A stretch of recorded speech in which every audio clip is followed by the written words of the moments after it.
presented a project to UNESCO and received the sum of 26,000 US dollars. And this was to begin the process towards the erection of a monument. And so the first stage of the project was to sensitize, to create awareness, to engage people in discussion and debate. And of course, we all know of the heated debates that took place during that period in 2001. And of course, it was very controversial, and that was good for the project because the objective of the project was achieved. Now, the United Nations declared in 1995 as the Year of Tolerance. Both the WTO and UNESCO expressed their desire to foster economic and human development through cultural tourism. The objective was to rehabilitate, restore, and promote the tangible and intangible heritage handed down by the slave trade for the purpose of acquiring this development. The concept gave birth to the UNESCO Slave Route Project. The major inspiration behind this project has been the French historian Jean-Michel Devaux. He commented that the transatlantic slave trade was the greatest human tragedy in human history because of the extent and the time it lasted. A tragedy which violently uprooted tens of millions of Africans from their homeland to be transplanted in the Americas and the West Indies to fuel the economy of the imperialist powers during the 18th century.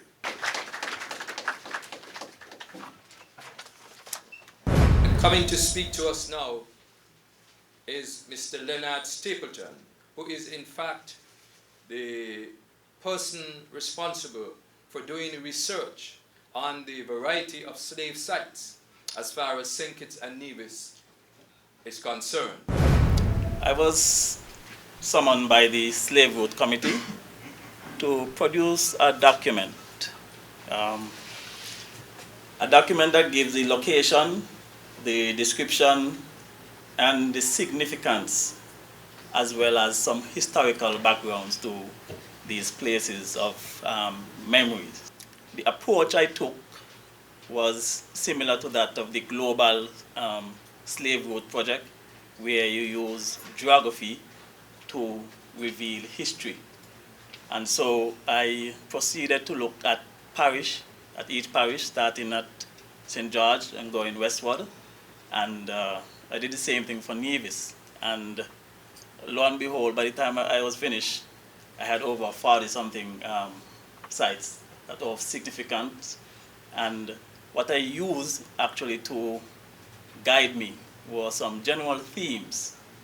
And the themes include the way the enslaved Africans adapted and survived in this new part of the world, and the human rights, the deprivation in some cases, well, in most cases, of the human rights of the enslaved Africans, and also the fight to regain the rights of the enslaved Africans. I think it is a fight that is still continuing. Also, on a brighter note, the contributions and the productivity of these people. The resistance and the revolt, of course, most people who reflect on slavery and that era, they actually focus more on the resistance and the revolt. But coming out of this project, once they read it and absorb it carefully, should be able to recognize that these were a set of persons who contributed a lot under difficult circumstances. And so it was very revealing experience for me, and the number of things I learned about the two islands of St. Kitts and Nevis is amazing. It caused me to bring back those history books I use and recognize that a lot of the material that was used to produce those books actually originated from St. Kitts and Nevis. As a matter of fact, as early as 1898, you had what was called the Melioration Act passed here in St. Kitts, and adaptations of that and amendments to it went through the Caribbean, but it started here. There was also an act passed in Nevis. And so the whole struggle of the Africans actually started in St. Kitts and Nevis. So, and there are different aspects that came out that really made me proud to be a descendant of those persons and a citizen of St. Kitts and Nevis. What I will do, I would give you a sample of some of the places of memories that I came across. Starting in St. Kitts, the parish of St. George, there's an area known as Shitten Bay. And it is supposed that this was a site that the ships coming from Africa would anchor before they reached Sebastia to get the cargo, which the enslaved Africans were considered to be cargo and products. And they would clean them up and wash them off. And some say the name Shitten Bay actually came from this refuge that was washed off of the enslaved Africans. The Bastia Courthouse is also something. You had the courthouse was the one that was responsible for the human rights in terms of actually dictating, of course with the support of the local militia, how much human rights the enslaved Africans had. And so you saw the slave code, which was something the planters in this side of the wall came up with to control the vast numbers of enslaved Africans. And then you had the Melioration Act, followed by the abolition of slavery and the emancipation, well, the abolition of the slave trade. And lo and behold, you had persons who actually started this thing living here, in the persons of James Ramsey, who spent a number of years here.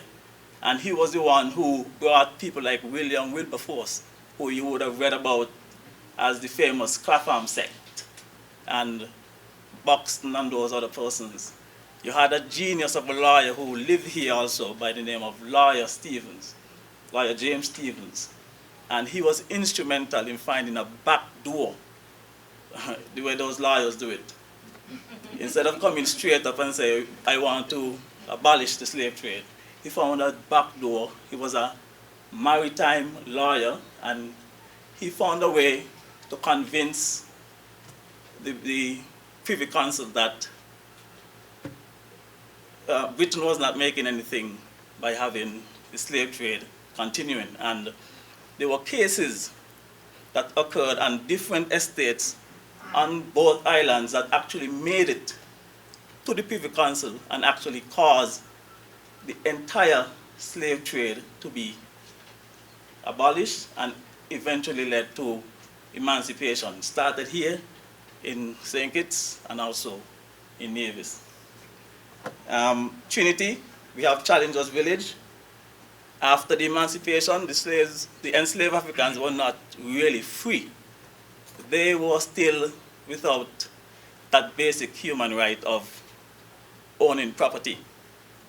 And so you had a gentleman by the name of John Challenger who thought it fit to sell some land to the newly freed Africans to actually make them truly free. And this is still a struggle that is going on even to this day. Because our young people have cultural talent, and I think it is most appropriate that we now call on a distinguished young gentleman, Mr. Charles Miller, to show us the skills and the talent which our young people in St. Kitts and Nevis possess and can display not just to us, but to others as well. So please welcome Mr. Charles Miller, who is going to do a cultural performance.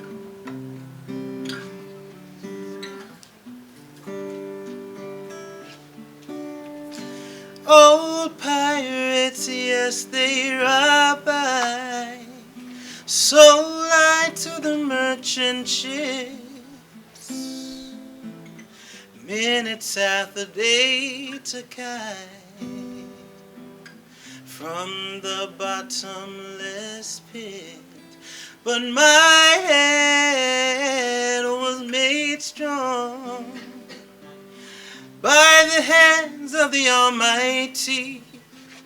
We forward in this generation triumphantly. Won't you help to sing these songs of freedom? 'Cause all I ever had, redemption songs, redemption songs. Emancipate yourselves from mental slavery. None but ourselves can free our minds. Have no fear for atomic energy, 'cause none of them can stop the time. How long shall they kill our prophets while we stand aside and look? Some say it's just a part of it. We got to fulfill the book. So won't you help to sing these songs of freedom? 'Cause all I ever had. We have another young man from the Department of Youth Affairs, Mr. Pierre Liber, who has the honor and the privilege to introduce our guest speaker. Mr. Liber. It is my distinct pleasure to invite to the podium to deliver the feature address for this evening a distinguished and knowledgeable individual who serves as the caretaker of our treasured historical archives, Mrs. Victoria Oflaherty. A graduate of the University of Malta with a bachelor's degree in history with honors, Mrs. Oflaherty went on to complete her master's in literature in archives and records management at the University of Dundee in Scotland. Mrs. Oflaherty served as a library assistant at the University of Malta and at the University of Kent in England for a total of 5 years. Taught for 14 years between the St. Theresa's Convent and George Moody Schools, and presently holds the post of Director of the Archives at the Federal Government of St. Kitts and Nevis, a position that she has held for the past 15 years. This individual has also served on numerous local and regional advisory committees, including those of the National Museum, the Department of Education's Curriculum Change, the Federation of the West Indies Archives, and currently serves on both the National Commission of UNESCO and the Advisory Committee for a National Policy on Culture. Mrs. Oflaherty also served as an executive member of the Caribbean branch of the International Congress on Archives, CABRICA, for 2002 through 2005. Mrs. Oflaherty has worked with the legal draftsmen in drafting new legislation on archives and records management for the Federation of St. Kitts and Nevis, and has written other records management policies for the government ministries and departments. In 2009, Mrs. Oflaherty served as Regional Director of efforts that were successful in ensuring the inclusion of the slave registers of the British Caribbean into the UNESCO Memory of the World listing. She has also served as consultant on the history of St. Kitts and Nevis for a number of media organizations, including the UK-based British Broadcasting Corporation, BBC, and independent television, ITV. Over the years, Mrs. Oflaherty has also made numerous presentations covering varied aspects of Kittitian culture and heritage, not only in St. Kitts, but as far abroad as the United Kingdom, Malta, and Austria. An ardent keeper of our national archives, Mrs. Oflaherty continues to research and pursue new avenues to share our rich history and cultural heritage. Her research interests include Kittitian labor history and resistance to enslavement. In addition to her consulting and other initiatives, Mrs. Oflaherty's wealth of knowledge and commitment to sharing it is further evident in her numerous publications in magazines, books, and the World Wide Web. Her most recent initiative includes the development of historicbastia.com, an online source of historic information surrounding our nation's capital. I would like to join Mrs. Oflaherty in encouraging all of us to make use of this interactive tool and stay tuned for official information on the launch of more online activities or more online initiatives that are currently under development. Ladies and gentlemen, it is my honor to introduce to you an individual with an extensive knowledge and passion for Kittitian history and culture and heritage, a trusted caretaker and distributor of the same, our featured speaker for the evening, Mrs. Victoria Oflaherty.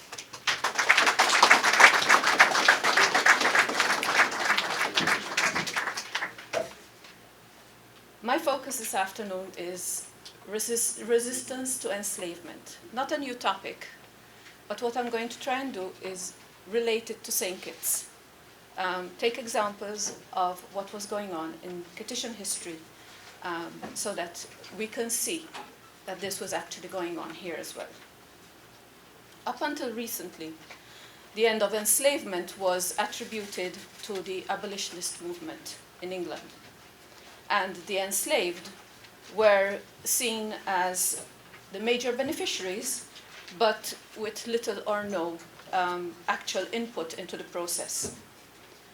By revisiting the documents and the publications of the period, historians have discovered a different history, a different story.